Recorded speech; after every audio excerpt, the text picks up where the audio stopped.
All right, guys, in this video, I'm going to try to zip through the midterm review for you. Most importantly, don't forget the 3x5 note card that you can bring to the exam.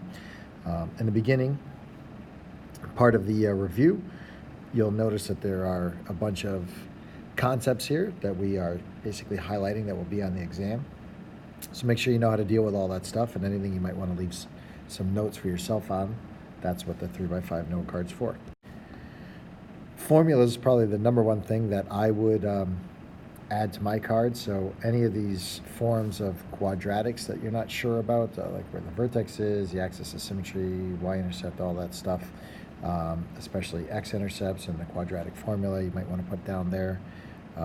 This idea of vertex form, intercept form, and standard form are the three forms of quadratics that you'll need to graph. Also the discriminant, remember that's just the b squared minus 4ac, and what that does to how many solutions there are and what type, that's important. Make sure you know how to solve quadratics by factoring, solve by using square roots, and or using the quadratic formula. Okay, so let's dive right into it. Keep in mind that there is a posted solution on Google Classroom for you. So I'm just going to sort of dance across a few questions. The first thing is the idea between the difference between a relation and a function. Remember that essentially what a function cannot do, right? It's not a function if x goes to two different y's, right? So when I look, say, at this right here, I notice that 3 goes to 6 and 3 goes to 5. So you can't have 3 going to two different places. So determine whether this is a function? No, and that's because 3 maps to 6 and to 5. Now over here, I could solve this in terms of y. If I divide by 3x on both sides, I'll get 9 over 3x, which is equal to 3 over just x. And I could put that into a calculator. And when I put that into a calculator, I'm going to get this picture right here. And what we want to know is, would it pass the vertical line test? Now, just keep in mind that these lines right here are sort of tilting down like this and tilting out like this and tilting in like this and tilting down like that. So there really is no perfect vertical line. It's curved. So yes, passes the vertical line test. And so I can say that on the exam if I provide a picture. If I'm referencing a picture, then I can use the idea that it passes the vertical line test. Otherwise, I have to give some sort of explanation over here. Number 2, just to double back, I would put this into my calculator, and then I would go to second table, and I would figure out where negative 3 goes to. I would figure out where negative 2 goes to, so on and so forth, until I get to 2 and figure out where that goes to. And then these answers for the y values are the range, and I would just list them in order and separate them by commas. All right, let's zip along. Again, this is just a sort of a verbal cue as to how to go through this. Again, I would put all of these, right? I would enter into y equals on my calculator. And then I would go to second table, and I would steal a few points. And I know that at 0, 5, so 1, 2, 3, 4, 5, somewhere right around there. All right, this thing kind of comes up and goes like this. So you should have about, I'd say, 2 to 3 points per graph. So I only put 1 there just for a quick sketch, but the bottom line is the domain has to do with left and right, and the range has to do with up and down. The type of function this is a cubic. It's to the 3rd power. The range, this thing goes up and down forever, so we're going to say all real numbers for y values. And for x values, also, this is going to go left and right forever, so all real numbers. Versus 2x minus 5. 2x minus 5 is going to be a linear function. And put that right here. It's definitely going left and right forever, so my range x is going to be all real numbers. It's going to go up and down forever. So my y values are all real numbers. And notice that I just have one point highlighted here with an arrow. That's 0, -5 right there. That's my y-intercept. The last one, 5x minus 15, you'll notice has a bit of a restriction on the domain and the range. So as you'll notice, our starting spot here is 3, 0, and then that's right there. And then it takes off to the right from there, and it's also going up slightly as it moves to the right. So the domain are all values greater than or equal to 3, and the y values never get smaller than 0. So range is y greater than or equal to 0. And as far as a function, this is a square root function or a radical function.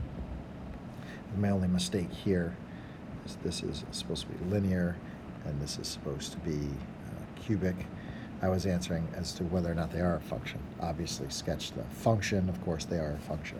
My bad there. Next we have identifying the domain and range using pictures and finding inverses. In terms of domain and range, you'll notice I identify the two endpoints, right? And so on the domain, the furthest left this thing goes to is -5, and the furthest right it goes to is 4.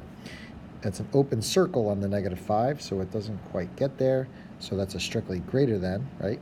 So x is between -5 all the way to and including 4.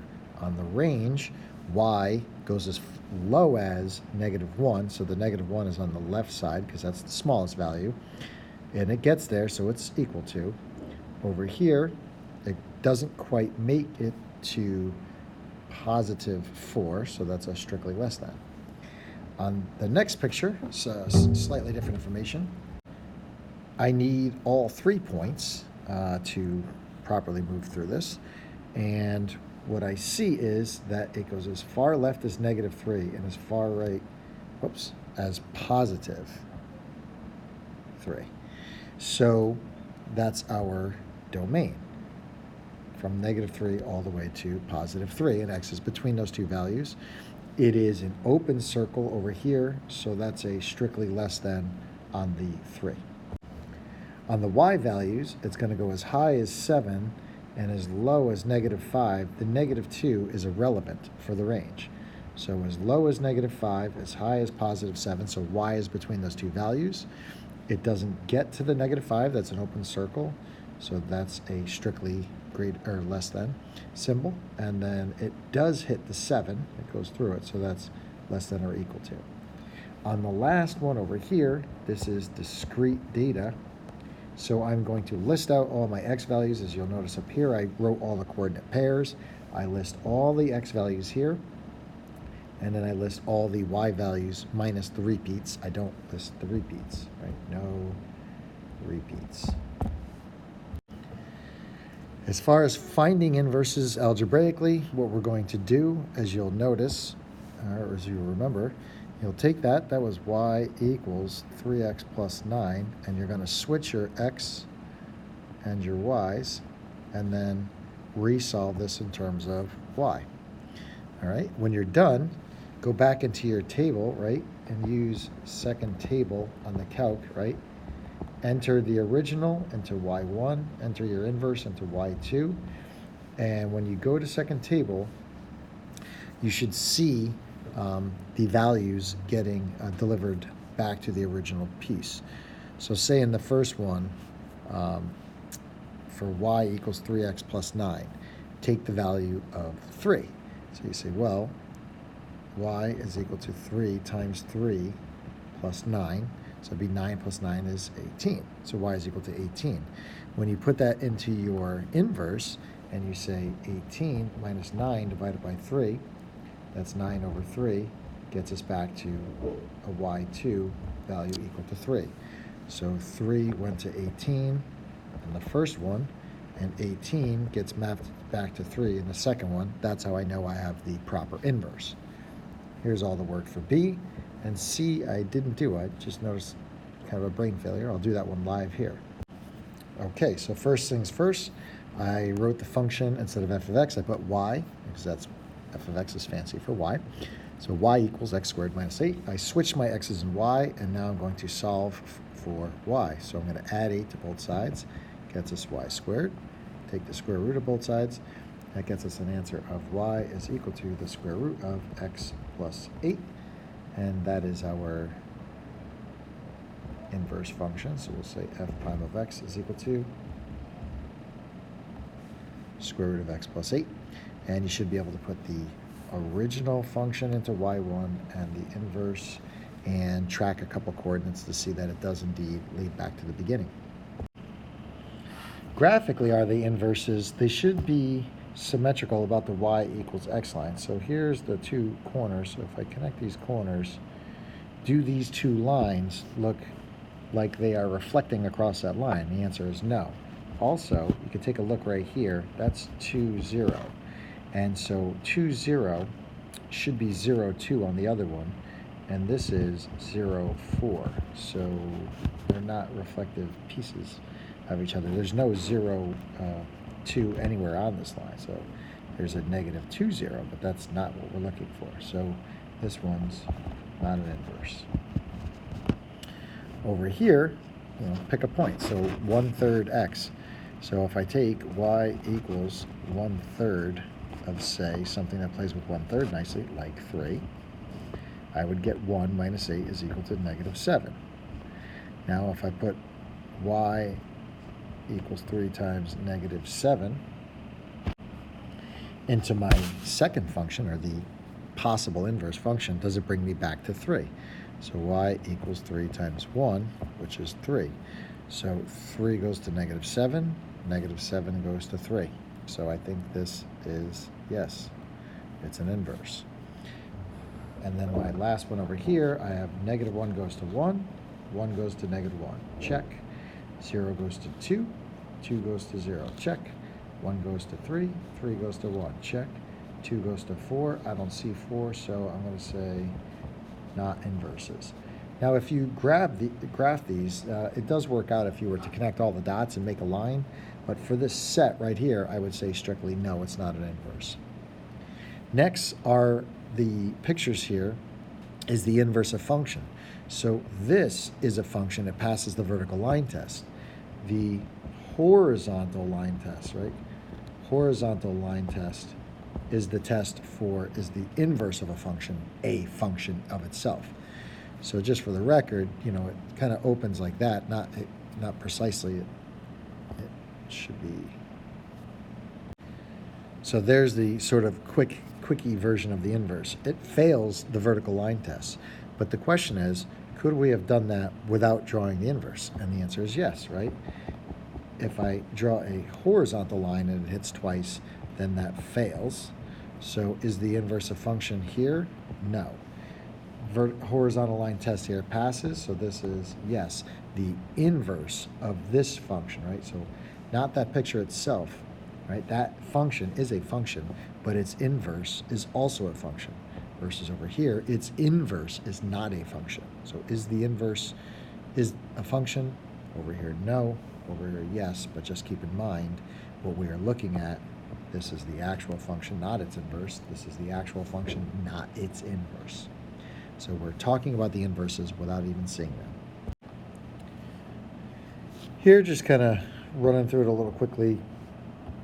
The difference between, let's say, h of 11, that's simply looking at the h function and putting 11 in for x. Versus something a little bit more complicated, like f of h of x, right? That's f of h of x. So that's going to take the whole h function and putting it in x for the f function, right? So that means that I'm taking the h function, 2x plus 3, and putting it in the x portion of the f function and squaring that whole thing, then subtracting 4. And when I square that, notice I am going to have to FOIL. And that's the whole answer of all that foiling, and then subtract 4 from that. Versus something like 13, that's g times f of x, g times f of 4, I should say. So what I did is I put 4 in the g function, 4 in the f function, got answers and then multiplied those two. I could also take the f and the g function, multiply them, get a huge function, then dump 4 into that afterwards. I prefer to get the two individual answers and multiply. Here on 15, same thing. I could substitute in and get answers, or I could add the two functions. This is just asking me to add g and f, so I'm not applying a number, so the only thing I can do is just add the functions. And the rest is sort of self-explanatory.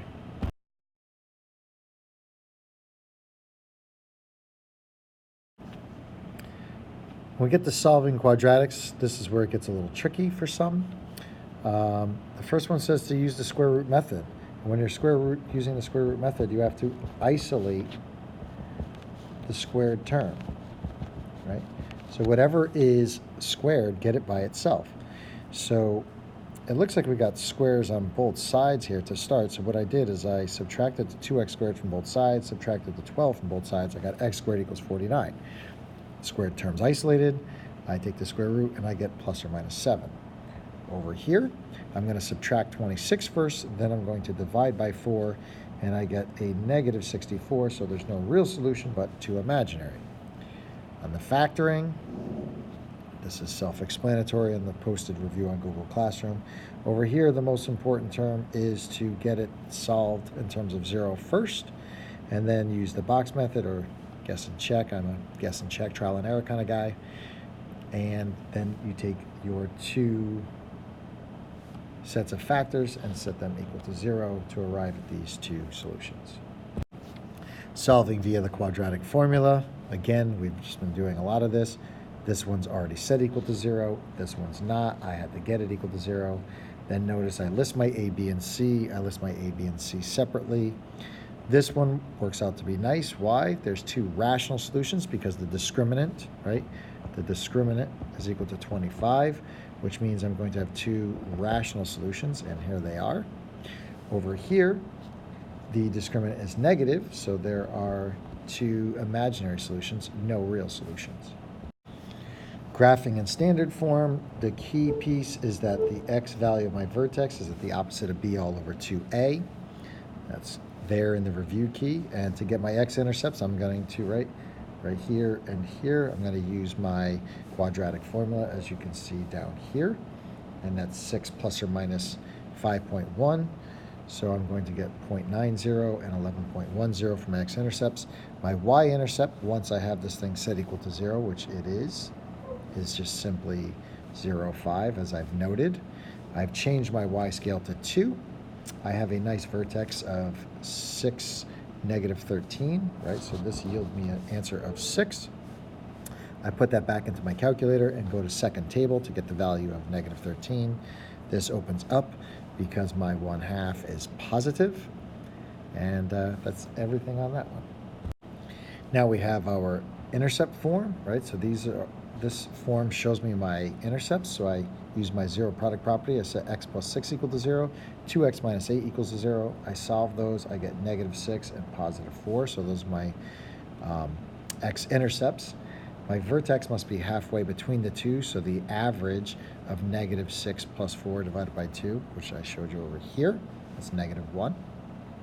Once I know that's the x value of my vertex, I can put negative 1, or I can go to second table in my calculator, put that in my calculator, and I can get the vertex of negative 1 to 100. And I kind of just ballpark that here. I said y scale is large leaps, right? And then I have my y-intercept. Now for intercept form, to get your y-intercept, you substitute in 0 for x, because that's the value of x at that moment. And so you can go to second table and just go to 0 for x, and it shows you right there that negative 96 is the value. So that's this guy right here. Now that's 1 unit away from the axis of symmetry, so if I go a little bit 1 unit away to the left, I'm at negative 296. That's my symmetrical point. And we didn't ask for it, but I like to put that in there. And this thing opens up because 2 is positive. Down on the bottom, vertex form, super easy, right? I have all my stuff from my note card, so I'm basically looking at the vertex here. So that's HK. So I'm looking at the opposite of H there, so it's got to be 5, 2. To get the y-intercept again, substitute in 0 for x, so go to second table and look at 0, and you'll see that that's negative 73. I actually did it by hand. For the symmetrical point, it's 5 units away, right? That vertex is 5 units away, so another 5 units to the right would be 10, right? Because this is a distance of 5, and 5 over from 5 is 10.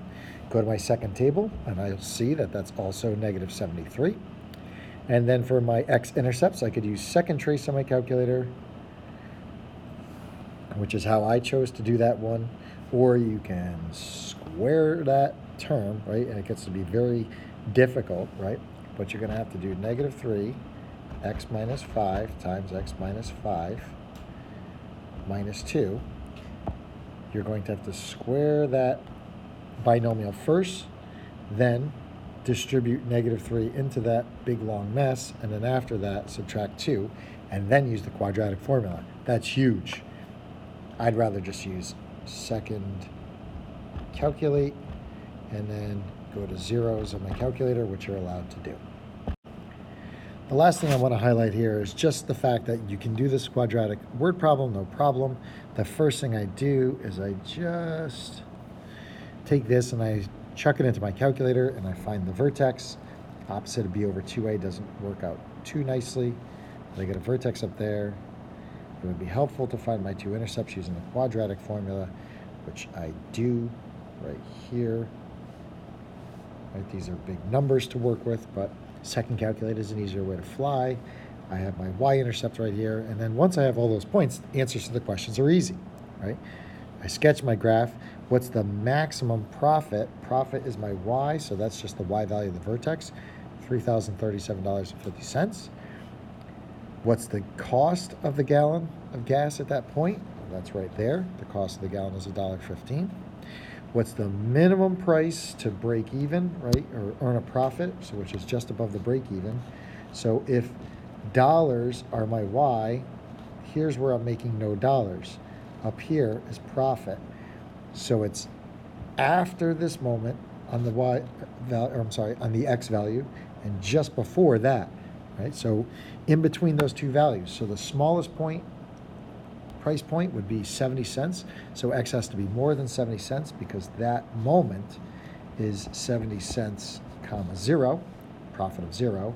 And over here is $1.60, comma 0, profit. So a little bit less than $1.60, a little bit more than 70 cents would yield me my minimum and maximum dollars. And that's about it. Hopefully talking through some of these helped out a little bit more than just a plain written answer key.